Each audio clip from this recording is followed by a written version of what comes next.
بسم اللہ الرحمن الرحیم۔ تمام اہل اسلام اور تمام مسلمانوں کو ماہ رجب المرجب بہت بہت مبارک ہو۔ دوستو، میرے نہایت ہی پیارے اور محترم بھائیوں اور میری عزیز بہنوں، یہ 3 اہم کام اس مبارک مہینے میں آپ نے ضرور کر لینے ہیں، کیونکہ اس بابرکت مہینے میں جو شخص بھی یہ 3 کام کر لیتا ہے اس کے دل کی تمام مرادیں اور تمام تمنائیں اللہ کی طرف سے پوری ہو جاتی ہیں، کیونکہ یہ 3 کام کرنا اللہ تعالیٰ کو اس قدر پسندیدہ ہے کہ جو شخص بھی انہیں پوری توجہ سے کرتا ہے اور جو بہن بھائی بھی ان پر خلوص نیت سے عمل کرتے ہیں وہ اللہ کے محبوب بندے بن جاتے ہیں۔ اللہ انہیں اپنا دوست اور اپنا ولی بنا لیتا ہے، اور پھر وہ اللہ سے جو چیز بھی مانگتا ہے اللہ تعالیٰ اسے اپنی شان کے مطابق عطا فرما دیتا ہے۔ اس لیے جس کی ابھی تک دعائیں قبول نہیں ہو رہی ہیں، جس کی حاجتیں پوری نہیں ہو رہی ہیں، جس کی پریشانیاں ختم ہونے کا نام نہیں لے رہی ہیں، وہ بندہ ماہ رجب کے اس پاک مہینے میں ان کاموں کو ضرور کرے۔ دیکھیے، یہ بہت ہی مبارک اور بابرکت مہینہ ہے، یہ بہت ہی عظمت والا اور بہت ہی فضیلت والا مہینہ ہے، جس کا پورا سال لوگ بڑی حسرت سے انتظار کرتے ہیں، کیونکہ اس مہینے کے بارے میں حدیث مبارکہ بھی موجود ہے، اور حدیث پاک میں بھی اس مہینے کی فضیلت اور عظمت کو خوب سے خوب بیان کیا گیا ہے۔ اس لیے دوستو، اگر آپ اس مہینے کی فضیلت اور عظمت کو تفصیل سے جاننا چاہتے ہیں اور اس میں وہ 3 کون سے کام آپ نے کرنے ہیں، اس کے بارے میں آپ کو مکمل تفصیل بتانے لگا ہوں، تاکہ ہر بھائی اور ہر بہن اپنا مقدر سنوار سکے اور اپنی قسمت کو اللہ کے فضل سے بدل سکے۔ اب سب سے پہلے دیکھیں کہ یہ ماہ رجب کا وہ بابرکت اور پاکیزہ مہینہ ہے جس کے بارے میں میرے آقا مدینہ والے مصطفیٰ صلی اللہ علیہ وسلم نے ارشاد فرمایا کہ یہ اللہ کا مہینہ ہے، اور اللہ کے مہینے کا استقبال آپ نے ان 3 خاص کاموں سے کرنا ہے۔ جب آپ اللہ کے مہینے کا استقبال ان 3 کاموں سے کریں گے تو اللہ پاک آپ سے راضی ہو جائے گا، اور جب اللہ پاک راضی ہو جائے گا تو پھر آپ جس چیز کا بھی سوال کرو گے وہ عطا کر دی جائے گی۔ یہ سادی سی بات ہے، پتہ نہیں یہ بات لوگوں کو کیوں سمجھ میں نہیں آتی۔ اس لیے دوستو، اب آپ نے کرنا کیا ہے؟ سب سے پہلا کام جو آپ نے کرنا ہے وہ یہ ہے کہ اپنی زندگی بھر کی تمام خطاؤں اور لغزشوں سے اللہ سے معافی مانگ لینی ہے۔ اب معافی کیسے مانگنی ہے؟ اکثر لوگوں کو اس بات کا بھی علم نہیں ہوتا، اور انہیں پتہ نہیں ہوتا کہ اللہ سے معافی کیسے مانگی جائے۔ تو اس کے بارے میں بھی آپ کو بتاتا چلوں کہ چند ایک الفاظ ایسے ہیں جو آپ پڑھیں گے تو اللہ پاک ان کی برکت سے آپ کو معاف فرما دے گا۔ دیکھیں، یہ وہ مہینہ ہے جس میں اللہ تعالیٰ نے اپنے حبیب کو معراج کی سیر کروائی۔ کہاں سے؟ مسجد حرام سے مسجد اقصی، پھر مسجد اقصی سے سدرۃ المنتہا، پھر کعبہ کا حسین منظر، اور اسی طرح اللہ تعالیٰ نے پھر اپنا دیدار عطا فرمایا۔ تو اس لیے ماہ رجب کا یہ وہ مہینہ ہے جس کے بارے میں حضور فرماتے ہیں کہ رجب اللہ کا مہینہ ہے۔ پھر ماہ شعبان کے بارے میں فرمایا کہ یہ میرا مہینہ ہے، اور پھر حضور صلی اللہ علیہ وسلم نے فرمایا کہ ماہ رمضان یہ میرے غلاموں کا، میرے امتیوں کا مہینہ ہے۔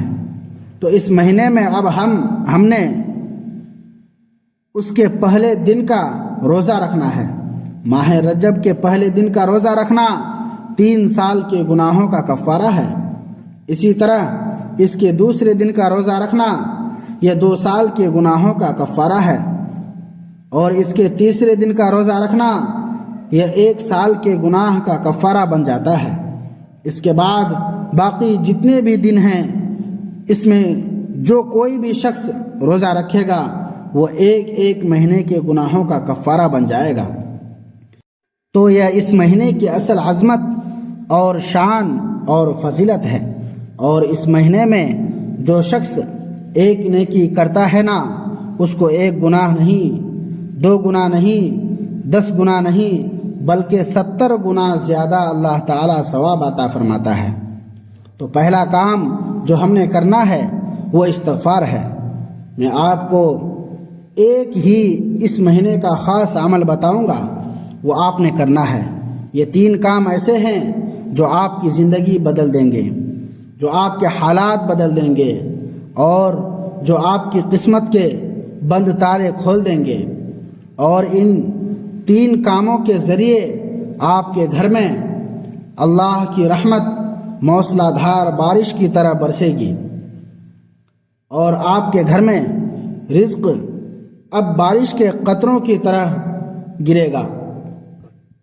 اب سب سے پہلی بات کہ آپ نے توبہ کر لینی ہے اور گناہوں سے بچنا ہے، کیونکہ حضور فرماتے ہیں کہ اپنے رب کی طرف رجوع کرو اور اپنے گناہوں کی بخشش طلب کرو اس حرمت والے مہینے میں، کیونکہ یہ حرمت والا مہینہ ہے، اور اس کو قرآن نے بھی کہا ہے کہ یہ عظمت والا اور عزت والا مہینہ ہے، کیونکہ رجب میں نیکیوں کا ثواب بڑھا دیا جاتا ہے۔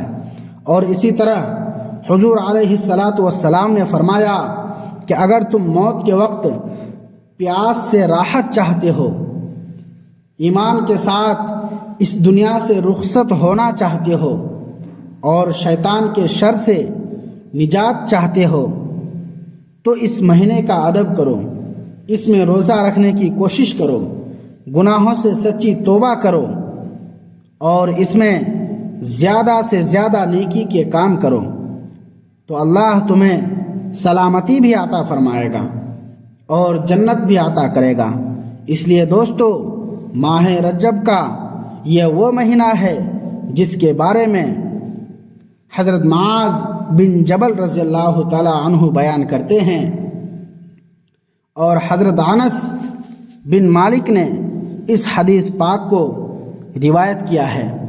وہ فرماتے ہیں کہ میں معاذ بن جبل سے ملا اور میں نے عرض کیا کہ معاذ، آپ کہاں سے آ رہے ہو؟ انہوں نے فرمایا کہ میں حضور کی بارگاہ سے آ رہا ہوں۔ میں نے پوچھا کہ حضور کو فرماتے ہوئے کیا سنا ہے؟ وہ کہنے لگے کہ میں نے سنا ہے کہ حضور نے فرمایا کہ جس نے خلوص اور اخلاص کے ساتھ لا الہ الا اللہ کہا وہ جنت میں گیا، اور جس نے رجب شریف میں 1 دن کا روزہ رکھا صرف رب ذوالجلال کی رضا کے لیے، وہ بھی جنت میں داخل ہو گیا۔ حضرت انس فرماتے ہیں کہ پھر میں حضور صلی اللہ علیہ وسلم کی خدمت میں حاضر ہوا اور میں نے عرض کی، یا رسول اللہ، میں نے حضرت معاذ سے یہ باتیں سنی ہیں۔ تو حضور صلی اللہ علیہ وسلم نے فرمایا کہ اس نے جو کہا وہ بالکل سچ کہا ہے۔ دوستو، یہ وہ مہینہ ہے جس میں ہم بہت سارے انعامات حاصل کر سکتے ہیں اور بہت ساری برکتیں سمیٹ سکتے ہیں۔ تو پہلا کام ہم نے اللہ کی بارگاہ میں اپنی زندگی کی خطاؤں سے توبہ کر لینی ہے۔ وہ الفاظ جو سب سے پہلے آپ نے اپنی زبان سے بولنے ہیں وہ یہ ہیں کہ آپ نے باوضو ہو جانا ہے۔ پورے مہینہ میں جس وقت چاہیں یہ 3 کام کر سکتے ہیں۔ پہلا کام میں عرض کر رہا ہوں کہ 70 مرتبہ یہ خاص تسبیح آپ نے پڑھنی ہے۔ اگر آپ کی 70 حاجتیں بھی ہوں تو اللہ پاک پوری فرمائے گا، لیکن اس کے لیے شرط یہ ہے کہ یہ 3 کام کرنے ہیں۔ اگر یہ 3 کام نہیں کریں گے تو پھر صاف ظاہر ہے کہ جسے بہت سارے لوگ سستی کرتے ہیں، غفلت کرتے ہیں اور اس مہینے کو بھی باقی مہینوں کی طرح ایسے ہی گزار دیتے ہیں۔ خدا را ایسا کام نہ کیجیے گا، کیونکہ یہ موقع سال میں صرف ایک بار ملتا ہے، بار بار یہ موقع نہیں ملتا۔ اس لیے اس موقع کو اپنے لیے غنیمت سمجھیں اور اس موقع سے فائدہ اٹھائیں اور اس کی برکتیں حاصل کریں۔ تو اب آپ نے اسی ترتیب کے ساتھ جو چیز میں نے آپ کو بتائی ہے، یہ کلمات جو میں آپ کو عرض کر رہا ہوں، ان کو ان کی تعداد کے برابر ہی پڑھنا ہے، اس میں کمی بیشی نہیں کرنی، نہ اس میں اپنی طرف سے اضافہ کرنا ہے اور نہ اس میں کمی کرنی ہے۔ لیکن سب سے پہلے آپ نے تعوذ اور تسمیہ پڑھ کر کسی بھی جگہ، جہاں بھی دنیا کے جس کونے میں بھی آپ ہیں، چاہے پاکستان میں، انڈیا میں، بنگلہ دیش میں یا یورپ میں، جس بھی ملک میں آپ موجود ہیں، یہ مہینہ جہاں بھی آپ کو نصیب ہو جائے، آپ نے وہیں پہ اس عمل کو یعنی ان 3 کاموں کو کر لینا ہے۔ آپ گھر میں بیٹھے ہیں، گاڑی میں جا رہے ہیں، کسی آفس میں ہیں، جہاں بھی آپ کا یہ مہینہ گزرے، آپ نے باوضو ہو جانا ہے اور اللہ کی رضا کے لیے یہ 3 کام شروع کر دینے ہیں۔ پہلا کام جو میں نے عرض کیا کہ تعوذ اور تسمیہ آپ نے پڑھنا ہے، یعنی اعوذ باللہ من الشیطان الرجیم اور بسم اللہ الرحمن الرحیم۔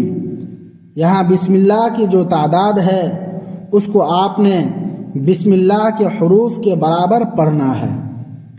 حروف کی تعداد کتنی ہے یہ بھی میں آپ کو بتا دیتا ہوں کہ حروف کی تعداد کے برابر جب آپ اس کو پڑھیں گے تو پھر اللہ کی رحمت ملے گی اور اللہ کا فضل نصیب ہوگا، پھر آپ کے اوپر انعامات کی بارش ہوگی۔ اس لیے دوستو، اب یہ جو کام آپ نے کرنا ہے اس میں حروف کی تعداد 19 ہے۔ آپ نے 19 مرتبہ بسم اللہ الرحمن الرحیم پڑھنا ہے۔ یوں سمجھیں کہ آپ اپنی زندگی کا آغاز ہی ایک نیک کام سے کر رہے ہیں اور یہ آپ کی ایک نئی زندگی کی شروعات ہونے جا رہی ہے۔ یہ قرآن کریم کی ایک مستقل آیت مقدسہ بھی ہے، جس کے بارے میں حضور فرماتے ہیں کہ اللہ تعالیٰ نے یہ حضرت سلیمان علیہ السلام اور مجھ محمد صلی اللہ علیہ وسلم کو عطا کی ہے۔ اس سے پہلے کسی نبی کو یہ آیت عطا نہیں کی گئی، تو اس کو آپ نے 19 بار پڑھنا ہے۔ یہ پہلا کام ہے۔ اس کے بعد آپ نے استغفار پڑھنا ہے، جو میں نے آپ کو عرض کیا، یعنی 70 مرتبہ استغفر اللہ ربی من کل ذنب و اتوب الیہ پڑھنا ہے۔ علامہ نصفی رحمۃ اللہ علیہ لکھتے ہیں کہ حضرت آدم کے بیٹے قابیل نے جب حابیل کو شہید کر دیا تو حضرت آدم علیہ السلام نے ناراضگی کا اظہار فرمایا اور اللہ نے زمین کو حکم دیا کہ وہ قابیل کو ہڑپ لے۔ جب زمین نے اسے نگلنے کا قصد کیا تو قابیل نے بسم اللہ الرحمن الرحیم کا واسطہ دیا، جس کی برکت سے اللہ نے اسے بچا لیا۔ ثابت ہوا کہ انسان اس کی برکت سے دنیا کی بلاؤں سے محفوظ رہتا ہے۔ یہی وہ کلمات تھے جو حضرت موسیٰ علیہ السلام پر وحی ہوئے اور امت محمدیہ کو 3 ناموں اللہ، رحمان اور رحیم کی صورت میں عطا ہوئے۔ ایک نابینا شخص نے اس کا واسطہ دیا تو اسے بینائی مل گئی۔ اس لیے جب آپ یہ کام کریں گے تو آپ کے ہاتھ چہرے پر پھیرنے سے پہلے اللہ آپ کی دعا قبول فرما لے گا۔ یہ وہ راز ہیں جو لوگ بتاتے نہیں، لیکن میں آپ کو واضح بتا رہا ہوں تاکہ آپ سب کا فائدہ ہو۔ دوسرا کام جو آپ نے کرنا ہے وہ حضور نبی اکرم صلی اللہ علیہ وسلم کی ذات پر درود پاک پڑھنا ہے۔ تیسرا کام جو آپ نے کرنا ہے وہ بھی بڑا اہم ہے، جس سے حاجتیں پوری ہوں گی اور اللہ کا قرب ملے گا۔ جب سارے وظیفے کام چھوڑ جائیں اور سارے راستے بند ہو جائیں تو انسان کو یہ کام کرنا چاہیے۔ آقا علیہ السلام نے فرمایا کہ شہد کی مکھی اس لیے میٹھا شہد بناتی ہے کیونکہ وہ حضور صلی اللہ علیہ وسلم پر درود پڑھتی ہے۔ تو در حقیقت درود میں ہی شفا ہے، اس سے بیماریاں ختم ہوں گی اور گھر کے مسائل حل ہوں گے۔ آپ نے درود پاک کی ایک تسبیح پوری پڑھنی ہے۔ جو بھی درود یاد ہو، چاہے صلی اللہ علیہ وسلم ہو یا درود ابراہیم، یہ 3 کام ہر حال میں کرنے ہیں۔ حضور صلی اللہ علیہ وسلم نے فرمایا کہ معراج کی رات میں نے ایک نہر دیکھی جس کا پانی شہد سے میٹھا اور برف سے ٹھنڈا تھا۔ یہ اس خوش نصیب کے لیے ہے جو رجب میں درود پڑھے گا۔ اب تیسرا اور آخری کام جو سب سے زیادہ ضروری ہے وہ یہ ہے کہ آپ نے سورہ فاتحہ پڑھنی ہے۔ اس سورت کی 7 آیات ہیں اور رجب اسلامی سال کا 7واں مہینہ ہے۔ جہنم کے دروازے بھی 7 ہیں اور اس کی ہر آیت جہنم کا ایک دروازہ بند کر دے گی۔ اس کے ساتھ درود پاک کا تعلق مال و دولت میں اضافے کا سبب بھی ہے، جیسے حضرت آدم اور حوا کے نکاح کا مہر بھی درود پاک تھا۔ اب آپ نے اس سورہ مبارکہ کو 11 مرتبہ پڑھنا ہے اور اس کے بعد اللہ کا اسم مبارک پڑھنا ہے جو کہ بہت عالی شان ہے۔ اس کے اول و آخر 3 مرتبہ درود پاک پڑھنا ہے، اور وہ اسم مبارک اور آیت مقدسہ جو آپ نے 101 مرتبہ پڑھنی ہے وہ ہے اللہ الصمد۔ یہ صمدیت کی صفت کامیابی کی کنجی ہے۔ جب آپ اسے ماہ رجب میں پڑھیں گے تو بے حساب برکتیں ہوں گی، گناہ مٹ جائیں گے، روزگار میں برکت ہوگی اور ہر دعا قبول ہوگی۔ اللہ الصمد، اللہ الصمد، اللہ الصمد کا ورد کریں اور پھر اللہ کے حضور گڑ گڑا کر دعا مانگیں، انشاءاللہ ہر دعا قبول ہوگی۔ ناظرین کرام، اگر آج کی یہ بات آپ کے دل کو لگی ہو، آپ کو فائدہ پہنچا ہو تو خدا را ہمارے چینل کو سبسکرائب ضرور کریں، ویڈیو کو لائک کریں، اپنی قیمتی رائے کمنٹ میں لکھیں اور اس پیغام کو دوسروں تک پہنچانے کے لیے شیئر کرنا نہ بھولیں۔